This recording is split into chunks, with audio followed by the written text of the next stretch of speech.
Father gave my spoiled brother $120,000 for med school but refused to help my business. Now they are begging me to give them money because my brother's life is in danger. Hi. Before I tell you what happened, I need to give a little context about my family so that everything is clear. I am 21. Unfortunately, my parents divorced when I was in middle school because my father was cheating on my mother with his secretary. Of course, I found out about this much later when I got older, but problems in their marriage always existed, and even as a child, I felt a constant tension between them. My parents were together, but it was clear there was no love. Something was wrong. When I saw other parents with their children, I realized that that was a happy family. It wasn't like that for us. I have an older brother, and you might think family difficulties would bring us closer, but it was the opposite. No, unfortunately, my brother is a jerk, and for some reason, he always held a grudge against me. Since childhood, he tried to humiliate me at every opportunity, and this led to our parents also starting to pick sides. Mom was mostly on my side, while Dad always supported my brother Eric. My brother is 25, and he was not a good person at all. Because of him, I had a terrible childhood. He was the meanest kid in the world and never missed a chance to pounce on me along with his friends. I was much smaller than him physically, so I had no choice but to run to Mom. And that made me even weaker in their eyes. I was labeled a mama's boy. Mom always scolded my brother, but it didn't help because Dad always took his side and told Mom that I needed to learn to play tough because that was the only way I'd become a man. But I didn't want to learn to be a man, I just wanted to live peacefully, and my father and brother seemed to hate the very idea of my peaceful life. They were constantly trying to ruin my life somehow. Mom tried to protect me, but she couldn't watch us all the time. She was a housewife and had plenty to do, raising us and keeping the house in order, so she simply didn't have the physical capacity to constantly prevent the bullying from my brother or father. So I grew up, and over time I learned to just accept it and let it go instead of constantly complaining and fighting. Then, when I was in 8th grade, Mom sat me down and said she and Dad were separating. At that point, I was old enough to understand there were reasons and that it would be for the best. She didn't tell me the exact reason for the divorce, but I just assumed Dad was a terrible person who was impossible to live with, and Mom just got tired and decided to leave. Only much later, in high school, did I find out the real reason. It turned out Mom found correspondence on Dad's phone between him and his secretary, and that was the last straw because she had already endured enough, but she couldn't forgive the cheating. We had an honest talk that day, and she told me that Dad never loved me because he didn't want a second child at all. But Mom refused to give me up and even threatened him with divorce. At that time, Dad was just starting his business, they had money problems, they struggled to pay the bills, and one child was enough of a financial burden for them. Another child seemed unmanageable, but Mom stood her ground and said she wasn't going to give me up and was definitely going to give birth to me. They had a nanny then because Mom worked until my birth. She offered to keep working and just borrow from her father, my grandfather, until Dad's business got on its feet, and then pay back the debt. But Dad categorically didn't want to take money from Grandpa. So he told Mom he'd agree to a second child only on the condition that she quit her job and stayed home.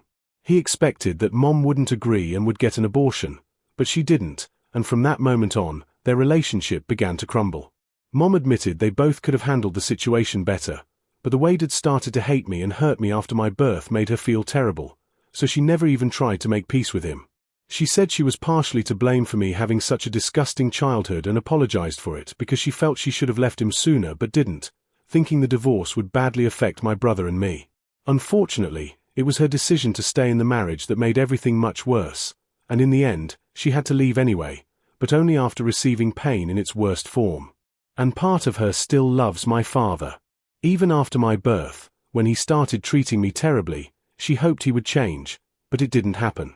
He disappointed her again and again, the distance between them grew, and eventually, he cheated on her with the secretary. I love my mom, I really do, but I think she could have been honest with me much earlier. She only told me all this in my senior year, even though they divorced when I was in middle school. And unfortunately, I had to spend every weekend with my father. My parents agreed on this custody arrangement. I spent weekends with my father, and my brother with my mother. It was easier that way because I hated spending time with my father. And I hated my brother even more. I clearly stated during the divorce that I didn't want to spend time with my father at the same time as my brother, because that would have been a total nightmare. Mom agreed, and her lawyer wrote the terms so that I had to spend a minimum amount of time with my father. My brother and I mostly grew up with her. But despite all this, we still spent holidays together, and it was always terrible because after the divorce, Dad started dating his secretary, and Mom couldn't stand it. She had enough sense not to bring her to our family holidays, but Mom knew the truth, so the atmosphere was always tense. But we had to put up with it somehow because Dad wanted it, and Mom was forced to agree since she had already created enough distance between herself, Dad, my brother, and me. We tried to pretend we were a family and that we had family ties, so we tried to get along, but only on the surface. Deep down, none of us loved each other. Both my brother and I made a choice in favor of one parent, and the parents did the same, which, of course, is wrong. So it's safe to say that I had a completely dysfunctional family and a very strange childhood. Nevertheless, I continued to keep in touch with my father, even after I found out the whole truth in my senior year, because Mom told me that he was the one who should pay for my college education, which meant I needed to maintain a good relationship with him. That was the reason why she hadn't told me those things earlier. She was afraid I would fight with him and be left without money for school. Mom only started working after the divorce, so she didn't have enough savings to pay for the college I dreamed of. Dad was my only option. It was very hard, but I tried to keep things steady with him. It turned out to be absolutely pointless because, as it surfaced, I had no college fund, and Dad continued to treat me badly and humiliate me. But a couple of months before graduation, some friends and I decided to start our own business instead of going to college. It was a huge risk. We were all 18, had almost no experience, but we were very passionate about what we wanted to create and didn't think college would somehow speed up our path to success. It was just a leap of faith we decided to take. The idea to start my own business was mine, and although at first we just joked about it, we soon realized we really wanted to do it. We decided to open a clothing and accessories business because we wanted to change the market a bit.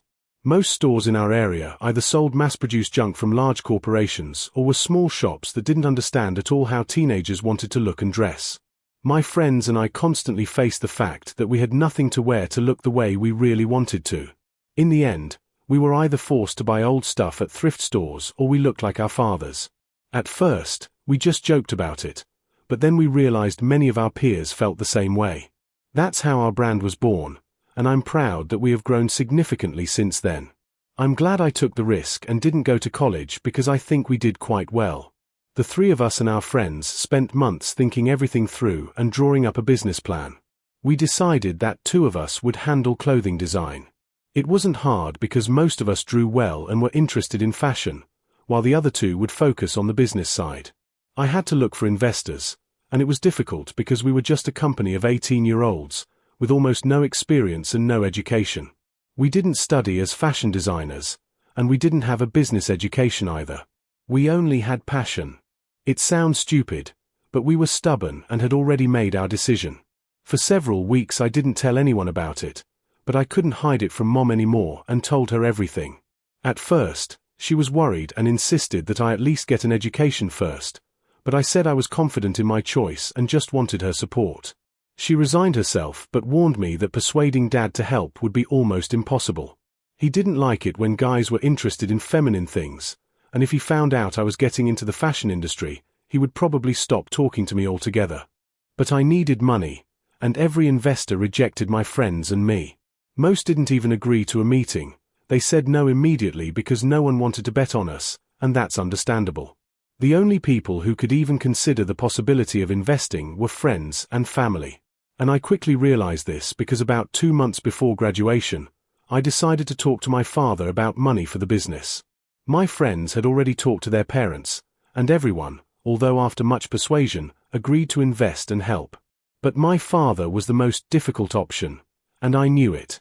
First, I had to tell him that I hadn't applied to college at all because my friends and I had started working on our own brand, and that's what we wanted to do. And that's exactly what I needed the money from my college fund for. When I told him I wasn't going to college, he didn't care. He said he didn't care what I did. But when I said I wanted to use the money from the fund, he stated that he hadn't set aside any money for my studies because he really didn't care what I would be doing. That was the moment I found out that no fund for me existed at all, because everything he had already spent on my brother, who went to study at med school. My brother started studying 4 years before me, and I knew he went into medicine. I knew it was expensive, but I thought Dad's business was going well, so he could pay for studies for both me and my brother.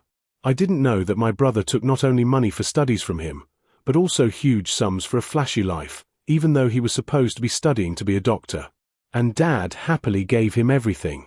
He told me he wrote my brother a check around the time he was leaving for med school and gave him all the money he had saved in his life. It was a huge amount, nearly $120,000, and he just gave it all away like that. Since then, he lived only on his salary, and it didn't bother him at all. He was also sure that I wouldn't go to college and turned out to be right, but for completely different reasons.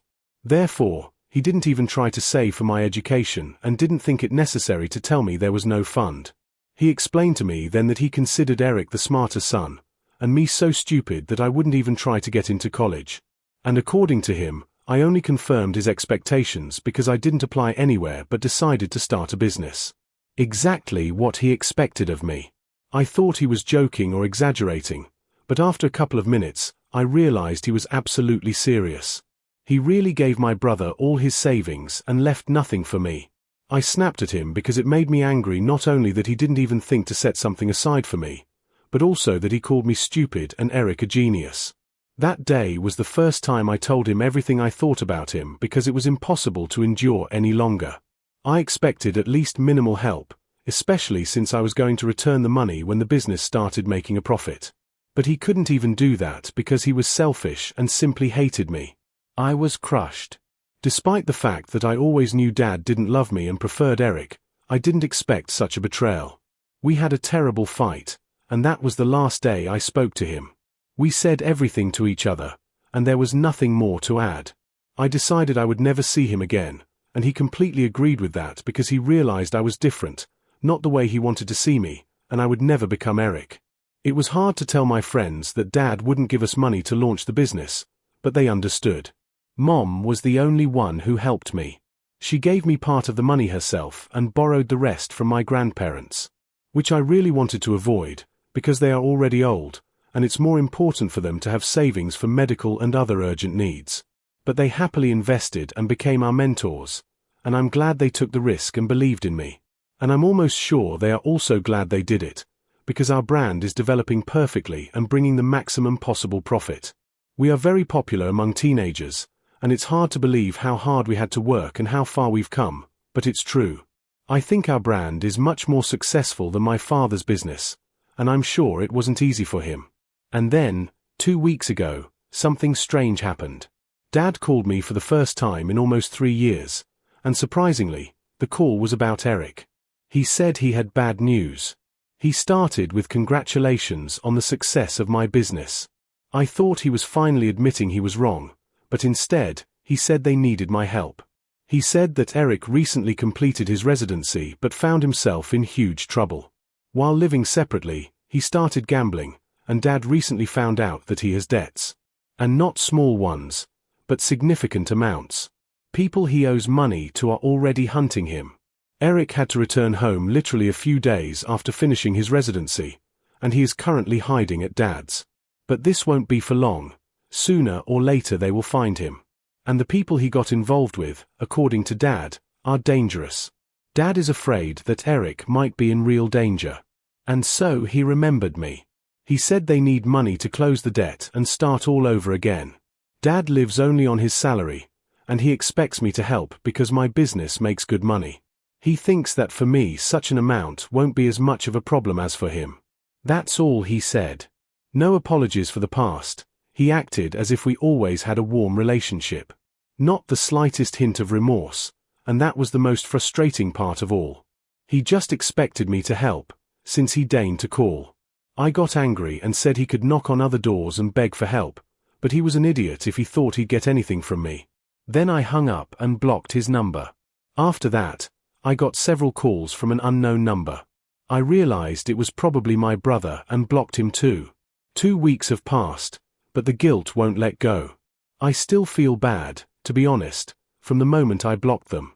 I'm haunted by a strange feeling that I could fix everything since I have the money.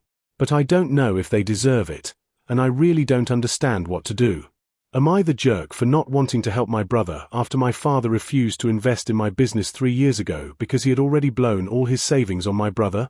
Hi guys. Thank you very much for the responses. I decided I need a couple more days to think everything through and not let emotions rule me. I didn't talk about this with Mom right away because I didn't want to burden her. She stopped communicating with Dad and Eric around the same time I did, but I know she still worries about my brother. She can't help it. She is his mother. And I knew that if I told her about his debts, she would get terribly nervous. But I had to talk to her, and I told her everything. Surprisingly, Mom said I have no reason to help them because they never cared about me or supported me. Everything would be different if Dad and brother at least apologized for the way they treated me all my life. Но они не сделали даже этого минимума. But they didn't do even that minimum. So I have nothing to regret. Eric dug this hole for himself, so let him lie in it. Mom said she'd worry about him if he were younger, but is already an adult and he perfectly understood what he was doing. He screwed up. Dad spoiled him all his life and encouraged his worst traits. Here is the result. Now let both of them deal with this mess. I think this is great advice. Although I'm still not sure what I want to do, I'm going to think about it. But, to be honest, Mom is right. It's my hard-earned money, and I don't want to just give it away to a gambler. Moreover, I don't even know if they were telling the truth, or if it was another fabrication to squeeze money out of me. Honestly, I wouldn't be surprised. After all, I have become much more successful than they expected, and I'm sure it's hard for them to accept. So, of course, they will try to do everything possible to ruin my life. Update 2. Hi. Yesterday I decided to dig a little and find out what is really happening to make a decision based on facts, not out of guilt. Yes, they treated me badly, but I'm an anxious person, and I needed to make sure that something serious really wouldn't happen to them. If something happened, I wouldn't forgive myself and would blame myself. So I decided to visit them and see what was going on. I arrived at Dad's house and to my surprise found out that they sold it about 3 weeks ago, and a new family is already living there. I talked to the neighbors and found out the house had been for sale for almost a month. It turns out the realtor pulled off a big deal and Dad received a substantial amount because the house was in a very advantageous location and cost a lot. But that was 3 weeks ago, meaning by the time of his call, he already had the money. I didn't understand why he would still ask me for money. It was strange, and I couldn't understand what was happening until this morning when Dad's lawyer called me and informed me that I was being excluded from the will because, according to Dad, I failed the test he set for me. You read that right. They had no real problems. Dad was just testing whether I would support them, and depending on that, he was going to include me in the will or not. He sold the house because he was going to move in with Eric, who recently completed his residency and wanted to close all affairs here before moving. And so he decided to give me such a test. I couldn't even imagine what kind of normal person considers such a thing acceptable. I'm honestly glad I failed his idiotic test because I don't need his money. He could disappear from the face of the earth tomorrow, and I wouldn't care. I worried and thought about it for several weeks, and it led to nothing. Enough. It's amazing how heartless and psychotic they both are. It seems some people are simply incapable of changing and think the world revolves around them. I'm glad my business is going great, and if everything continues at the same pace, I will never have to rely on anyone's inheritance. The mystery was solved, and I have nothing more to worry about. Only one thing is sad. If something really happens to them someday, I probably won't even believe them. It's their own fault. Update 3. Hi. This update is coming out almost a year after the previous one, and I'm happy to report that I got engaged. I met my future wife last year, and I know that for most people an engagement after a year of relationship is too early. But as they say, when you just know. Besides, we've known each other since childhood. She left town for a while and then returned. We saw each other again last year and almost immediately started dating because too much time had already been lost, and we didn't want to lose any more of it. But the update isn't about my fiancée, although I'd love to keep talking about her. It's about my father's and brother's reaction to the news of the engagement. For some reason, They decided to write me a letter and informed me that although they are happy for me and my fiancé, they will not attend the wedding because they consider it inappropriate to come to events where the host doesn't even love or respect them. So they wish me all the best. They won't come to any wedding events. My mom, my fiancé, my friends, and generally everyone I forwarded this letter to read it and laughed heartily. It was bold of them to even assume they would be invited. But at least it's nice to see they haven't changed a bit and are still sure the world revolves around them. Well, at least they entertain us. Thanks for that.